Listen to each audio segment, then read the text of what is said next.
Kita beralih dengan informasi pemilu. Proses pelipatan surat suara mulai dilakukan di berbagai daerah. Di Kabupaten Mojokerto, ratusan surat suara DPRD Kabupaten ditemukan rusak saat penyortiran dan pelipatan.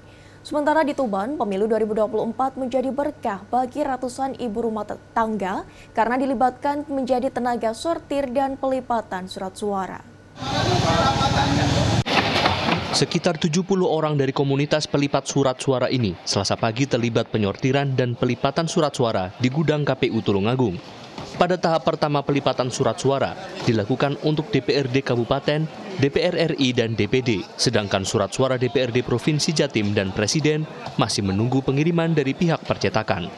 Komunitas pelipat surat suara dinilai sebagai tenaga ahli yang memiliki pengalaman dan memiliki target yang jelas. Sementara ratusan surat suara DPRD Kabupaten Mojokerto ditemukan rusak saat dilakukan penyortiran dan pelipatan Selasa siang.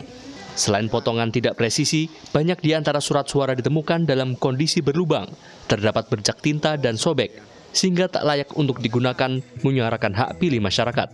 Selain rusak, KPU juga kekurangan sekitar 2.000-an lembar surat suara DPRD Kabupaten Mojokerto.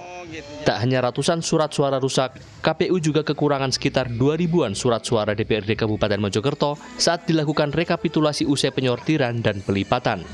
Kerusakan dan kekurangan surat suara DPRD Kabupaten Mojokerto tersebut akan dibuatkan berita acara untuk pengajuan penggantian maupun penambahan jumlah yang kurang ke KPU Jawa Timur. Ini yang rusak sekitar hampir 500-an.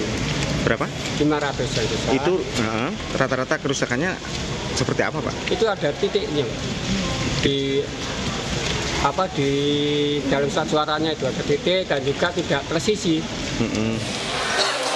Sisi lain, pemilu 2024 membuat ratusan ibu rumah tangga di Tuban mendapat berkah menjadi pekerja penyortiran dan pelipatan surat suara dengan KPU setempat. Penyerapan tenaga kerja diprioritaskan warga sekitar gudang logistik KPU Kabupaten Tuban dengan didominasi ibu rumah tangga hingga 250 orang dari 350 orang pekerja. Pemberdayaan warga sekitar dinilai KPU Kabupaten cukup efisien karena akses para pekerja ini yang lebih dekat dengan lokasi gudang KPU setempat. Tim Liputan.